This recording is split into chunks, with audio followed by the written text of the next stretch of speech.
What's going on? Welcome to another episode of the RFL Show. I am 7 o'clock. If you're not familiar with the RFL, it is a 24-page competitive fantasy football league with two separate 12-team conferences. We have the Stars and the Stripes. Year one, the teams that make the playoffs from the Stars and Stripes conferences will make a kind of superior Champions League. Those six or those 12 that don't make the playoffs will then make a regulated relegation league. And it's just to see who's the best of the best, man. We've got 24 pages willing to put their name on the line as competitors. And you get to follow the weekly standings on IG and on the YouTube channel, but also you get a show just to recap the show. Without further ado, the man of the hour, Mr. 500, started for here, baby. Climbing the ladder, man. Climbing the ladder. Yes, sir. Yes, sir. How you feeling? I'm good, man. I'm with it. I try to never get too discouraged early on, so I am happy to get a couple wins under my belt, though. Not quite in as good a shape as you are, though. Dude, in all three of my leagues, I'm top 3 in scoring. I'm 4-0, 3-1, and 0-4. Wow. Oh, the 0-4. The 0-4 is that one league you were scoring a lot of points, though? Yeah, still top 3 in scoring. Yep. So it's rough. It's rough. But you just matchups. That's all I can say is matchups.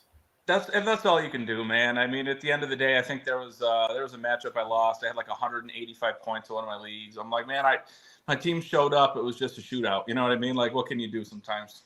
Right. It's always bad. Like you're the number 3 scorer of the week, and you just happen to play 2 or 1.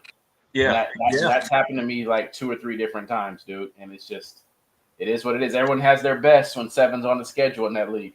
Yeah, I like to think it tends to even out too. Like we'll have our day where we'll get lucky, or we'll win with 100, we'll win with 110 or something, and then you got days where you score 190 and you can't catch the break. So that definitely is tough to figure out, though, man. You gotta love it, though. It's such a challenge. You can't even you can put all the work in the world, and it's still just such a challenge. You really gotta just hope for the best, man. Consistency is the key, even though I'm 0-4, I have to I'm not 10th in scoring or 12th in scoring. I'm 0-4 and 3rd in scoring. So eventually I'm going to get, hopefully within the next 5 weeks, I'm 4-5. You got it. And the nice part about that is like when you do start to pile up some wins, you'll move up the standings, because if you've got those points, you're passing teams that have the same record as you. You're going to be in front of them. So, I mean, that gives you a good chance at the end. If you can just squeeze out a couple wins to end the season, maybe you can, get a playoff spot. Yeah. How are you feeling about your RFL team? Really good, man. Coming off back-to-back wins, pretty steady. Not a crazy huge week. I've been in the 120s, but I mean, still steady and kind of just getting towards that finish line. I'm a little bit worried about Bucky right now. He's I don't know why I can't find the MRI results, but I've been waiting all damn day. But yeah, I love my team, man. I really do. I like my team. Good depth, like I was saying. Not crazy star power. Luckily, Harrison got going for me last week. I was a little bit worried about him there. He had the good first week, and then a couple obviously duds. Week 3 was a miserable week for him. So, but yeah, so he got back on track after what was obviously a tough start to the last game there too. But yeah, I like my team a lot, man. A lot of upside, I feel like, and hopefully they can just get hot and stay healthy. I'm with it. Yeah, I'm struggling for a running back. I've got 3 or 4 on a bye this week, so that will be my main thing. I think I'm going to try to pull. I'm not going to put in a waiver claim, but I may try to make a play for Justice Hill if he's available, because I think without Lamar, that defense, Baltimore's defense doesn't look good. Houston's defense is good. If they can get a lead, I think Derrick Henry could be in trouble. I agree with that for sure. Stack that box, and then let Hill catch out of the fourth quarter. Yeah, he can catch out of the backfield and get you a solid 10 or 12 as a flex or as an RB2 for his bye week. I mean, he's perfectly capable. I think he housed, what was it, like a 75-yard touchdown last week. So I mean, even if he only gets, if he gets 8 to 12 touches total or something, maybe hey, could work out big for you, especially PPR. But I agree with you, man. I think that Houston's just going to force them, just load the box and make them throw it because I'm not sure what Cooper Rush is capable of. He has never had, he's had a couple decent starts, but he's never been like a prolific guy. So, yeah, I agree, man. And their defense is rough, so game script might hurt them in that one. I agree with you. And they took a couple L's on the defensive front as well. Baltimore's defense did. So, this might actually be the time to fire up Houston players. CJ might actually have some time to throw this week. He might. There might be another nice sleeper in the mix too at running back that might get some work this week too. Looking at a little Woody Marks action, I'm thinking. Yeah. Jumping into the RFL stripes, we got FF Brad. Thugging it out. He's number 2 in points. Points against. He's kind of got it up there too. So it looks like he's been tested a little bit, and he's just consistent. I'm doing the weekly standings, and he's always in there. He's in it, yeah. I mean, I feel like he's won some close matchups. He's managing his team well. He's getting his wins. So yeah, I think he's definitely been doing a good job, man. I know that was the first week he got me there by I think it was a point or a point and a half. I know, but no, he's doing a great job, man. Props to him for sure. He's been up there the whole time. Then obviously Gator too. Gator's been up there the whole time too with him. Yeah, Gator. You got analysts making a comeback. This team 415 points, and you got Brad at 523. So he's just had the beautiful 402. Yeah. And then you got some days you look at it and you're winning with 95 or 100. You're like, wow, I don't know how that worked out, but I'll take it. Right.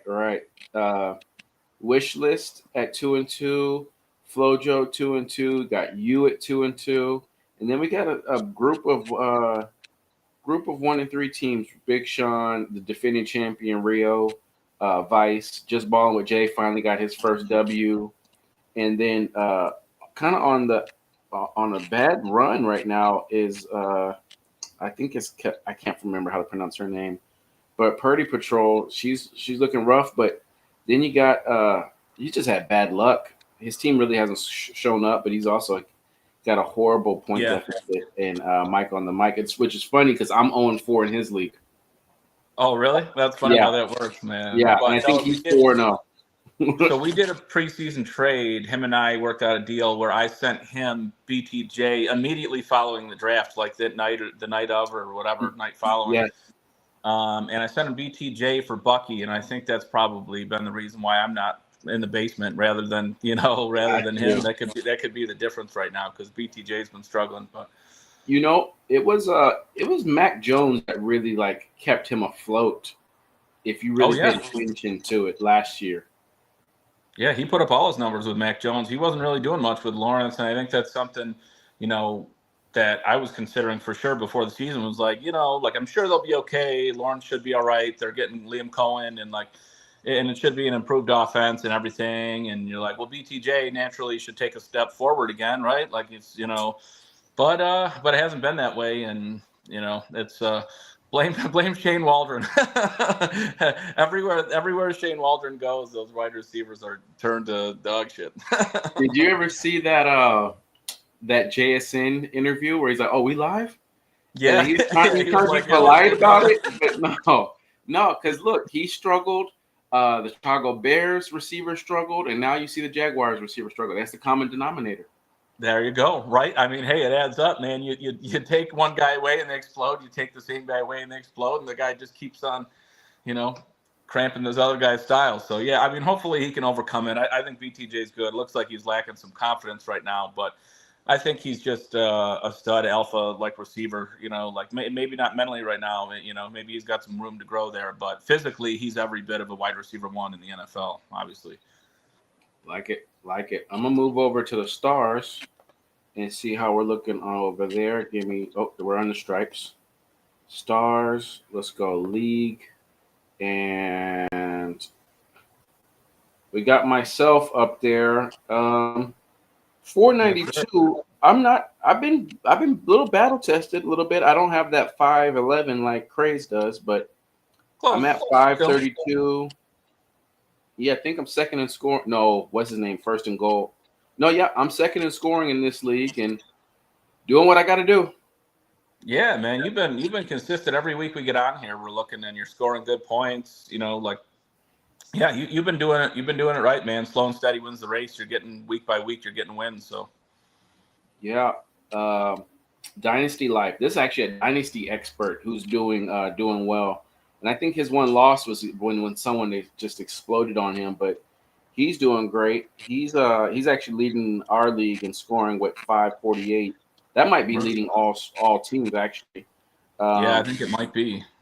Craze is doing dope. He's still consistent. Yeah. He's always in the top 10. Shot callers 3-1. So those are like the big four. But there's a powerhouse right here, first and goal. His team is actually really good. He's faced all three. I think each week he's played against one of the top four teams. Yeah, that's how it falls. But see, he's still hanging around in like eighth place, even though he's had a tough start. So you get to 2 and 3, you're creeping up near the playoffs there. Yeah, Power's 2-2. Big guy, big trade went down this morning. It was Puka Nacua for Jahmyr Gibbs, straight up. Wow. Gibbs for Puka. So ball guy traded Puka away after 4 weeks, and he traded him with Dynasty Life. So now it's gonna X going Gibbs it to you. He's gonna have to change his name because he no longer has Gibbs share league. Wow, that's a big deal, man. Who do you like? That happened this morning. Whose side do you like in that one? That's close. I'm not a big believer of Puka Nacua long term. I don't know if he can stay healthy. Like when he's healthy, he's the guy without a doubt. Great. I always question: is he built for a full season? Because he often just gets banged. He's like the Mike Evans, but with a higher ceiling. Yeah, I agree with that, man. I feel like deep down I wanted to find reasons to not draft Puka this year, and it was Adams and Stafford's health, and can he stay healthy and all these things. And so I'm like I'm not going to get him where I'm picking. I just kind of felt like like we agreed on earlier, like this probably won't be a guy that we get really. But he's just proven me wrong and making me bite my tongue. So I at this point in time I've got nothing but faith in him. And man, I feel like he's just so solid. Like he's maybe not the sexiest player and just the name and everything, but you see him and he's so smooth and he lays out and he'll catch everything. He's just like a magnet. Like, I don't know. And Stafford's just still a baller, man. So he's making me look bad for not getting him. But hey, man, that's a fair trade. I love Gibbs, man. That's a nice deal right there. No, I felt like it was a fair trade. And with that target share, Puka's always going to be relevant. I mean, when you're getting 15 plus 13 targets per game, you connect on half of those. Let's say 14 targets, and you connect on 7. That's 7 points. We're not even including if you get into the end zone or if you get the yardage. So as long as he's upright, he's a dog. I just question if he can stay healthy. And look, that first game, he had went out for a concussion protocol. Had his head busted, but as a dog, he came back in there. But he's always just got those weird injury, comes up short. Yeah. So far, so good. But I think it's a fair trade. I mean, you're getting a top 5 receiver for a top 5 RB. Yeah, easily, for sure. Yeah, I mean, Puka's efficient and he's getting volume. I think he's on pace for more receptions and yards than Cooper Kupp was in 2021 when he had the Triple Crown. I think touchdowns, Puka's lacking there a little bit, but yeah, I mean, targets and yards and catches, bro. I don't know if anybody's going to catch him at all if he stays healthy. Yes. This one is a tricky one because I think he was 2-0 and 381. Now the 2-2 teams are starting to catch him. Right. So 381, that's not going to cut it. That's the Presser app. That's media. First and goal, yeah. And look at this one, 1-3 with 527 points, but also he's got 552. I think that might be the highest, 552. Yeah, wow. And then I've got Craze is at 511, and then I'm at 492. So I've got the third highest. But yeah, 552 is just ridiculous, man. Yeah, dude, that's wild right now. Honestly, that's a lot. Yeah, it is. He sent me a DM. He's like, man, everyone's having their best week against me, and I'm like, brother, who you telling? I'm 0-4 in a different league. At least you got one win. Yeah, I know. You like to think that eventually you'll have your time, but man, I've had those years where you finish 3rd or 4th in points, and you're like in 7th or 8th. You're like, what happened this year, dude? What the? Yeah. But hopefully he can just get one or two and he'll be all right. Yeah. You got Brother Fox on the clock. 1-3, kind of staying afloat, but not not a dog. You got another 431 Jumbo the Icon. Shout out to him. Nate, who is I think like the commissioner or CEO of the Fantasy Football Expo, not having the best luck at in the 386, and then Amber, she just wasn't in the right spot when she was drafting. I know she's a much better player. I look forward to seeing what moves she makes, but she's at the bottom. She did get her dub, I think, last week, but then she lost this week. So got That's some cool. got some moves to make. I mean, it's the first quarter of the season, Right. Yeah, we're okay. We're all okay. There aren't even any winless teams on in your division over there, anyways. So, Yeah. I mean, realistically, everybody's got a fighting chance at this point. You're only a couple games out from 500, so you never know, man. Anybody can get hot. Like I was sitting in the basement a couple of weeks ago. We were talking. And I'm like, hey, a couple wins now, I'm moving up, pretty close to the playoffs on the fringe. So, definitely feeling good about it. And yeah, man, it's still anybody's game. The year is young, man. There's so much still to play out, Yeah, I think if for those new to fantasy or for those panicking, it's a marathon, not a sprint. It's the tortoise and the hare.